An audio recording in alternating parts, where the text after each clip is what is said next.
qui rentraient sur le marché de l'emploi. Ça, c'est un fait. Dans un pays comme la France, par exemple, on sait que 40% du taux de natalité est assuré par des populations étrangères. C'est une réalité aussi. Donc maintenant, on est dans une situation où c'est ce que vous dites qui renforce l'extrémisme. Quand vous dites que l'immigration pose un problème, il faut aussi parler des avantages de l'immigration. Parce que moi, quand je travaille en France, je paye mes impôts ici. Donc les étrangers qui sont là, il y a une partie qui peut travailler et envoyer au pays aidé.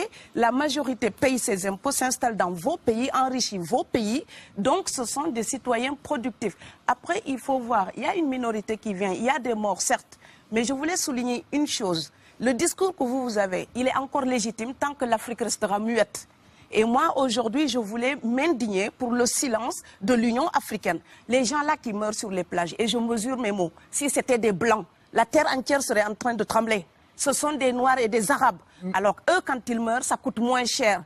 Ici, j'étais venue en 2008 et j'avais dit, l'Union européenne, avec ses flottes de guerre, avec son économie, je vous dis une chose, si on voulait attaquer nos pays ici en Occident, il y aurait des moyens de se défendre. Donc si on voulait sauver les gens dans l'Atlantique, dans la Méditerranée, on le ferait. Parce que les moyens qu'on a mis pour Frontex, on aurait pu les utiliser pour sauver les gens. Mais on attend qu'ils meurent d'abord. C'est à croire que le laisser mourir est même un outil dissuasif. Et je vais vous dire une chose, ça ne dissuade personne. Parce que quelqu'un qui part et qui envisage l'éventualité d'un échec, celui-là peut trouver le péril absurde et donc l'éviter. Mais celui qui part pour la survie, qui considère que la vie qu'il a à perdre ne vaut rien, eh bien celui-là, sa force est inouïe. Parce qu'il n'a pas peur de la mort. Mais c'est exactement pourquoi il faut fermer des frontières complètement. Il faut sauver l'Afrique et sauver l'Europe. Vous ne pourrez pas rester comme des gens. Vous ne resterez pas comme des poissons rouges dans la forteresse européenne. La crise actuelle nous a démontré ça. Au jour d'aujourd'hui, l'Europe ne sera plus jamais épargnée tant qu'il y aura des conflits ailleurs dans le monde. L'Europe ne sera plus jamais opulente tant qu'il y aura des carences ailleurs dans le monde. On est dans une société de la mondialisation où un Indien gagne sa vie à Dakar, un Dakarois gagne sa vie à New York, un Gabonais gagne sa vie à Paris. Que ça vous plaise ou non, c'est irréversible. Alors trouvons une solution collective ou bien déménager d'Europe parce que j'ai l'intention de rester. Je veux dire que depuis quelques années, on a une espèce d'abus de langage qui a introduit des amalgames. Au jour d'aujourd'hui, toute personne typée avec un air d'étranger est considérée comme immigrée. Tous les étrangers, en tout cas toutes les personnes d'origine étrangère qu'on peut rencontrer en Europe ne sont pas forcément des immigrés. Donc il y a des gens qui sont normalement protégés par la Convention de Genève pour les réfugiés. Ces personnes-là, quand on ne les accueille pas normalement, ils viennent dans les mêmes mouvements que les immigrés économiques.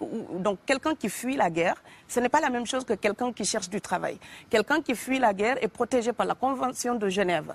Et quand on a parlé ici à l'époque, je ne veux pas remuer les mauvais souvenirs, mais ministère de l'immigration et de l'identité nationale, on a fait des réfugiés, presque des coupables de droit commun, comme un voyageur qui ne respecterait pas les lois internationales pour le visa, donc l'autorisation d'entrer dans un territoire. Or, quelqu'un qui voyage librement peut respecter ces choses-là. Quelqu'un qui fuit la guerre pour survivre n'a pas le temps de respecter ces choses-là. Or, aujourd'hui, on met l'amalgame et on met tout le monde dans le même sac. Je voudrais aussi dire que quand vous êtes Canadien, Blanc ou Argentin et vous venez vous installer en France, vous êtes un expatrié. Quelqu'un qui voyage, qui est libre de voyager.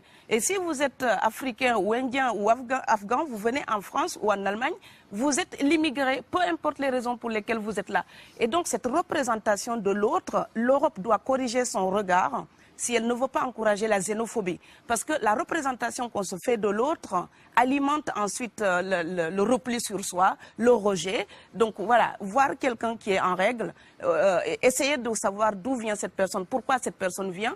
Ça, les Européens ne se demandent même plus ça. Ils vous croisent, vous êtes étranger, vous avez l'air étranger, vous êtes venu pour la tarte à la crème. Non. Donc l'Europe doit se respecter davantage. On ne vient pas que chercher du pain. On peut venir aussi pour la liberté, pour la démocratie, pour la culture européenne. Donc l'Europe aussi nourrit un vrai mépris d'elle-même en pensant qu'il n'y a que l'alimentation qui amène les gens.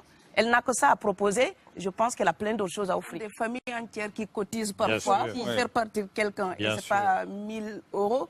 Parfois, ça va entre 1 500 euros et 7 000 euros. Ouais, 10 000 depuis le Sénégal ou la Gambie ou la Guinée pour venir... C'est pas la misère. Quand quelqu'un part, c'est comme quelqu'un qui est élu, choisi, peut-être le plus débrouillard.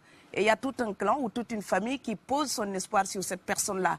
Monsieur, là, je vous vois bien habillé, bien nourri. Si vous étiez affamé chez vous, peut-être que votre famille serait ravie d'imaginer que vous pourriez aller gagner de quoi faire vivre les autres. Donc c'est aussi une solidarité qui est en œuvre. On laisse partir quelqu'un, on compte sur lui. Vous allez me laisser terminer. Et Schengen, entre guillemets Schengen, ça me permet d'être invité aux Pays-Bas, monsieur, donner des conférences dans vos universités. Quand ils trouvent que mon cerveau est convenable, là, ils l'utilisent.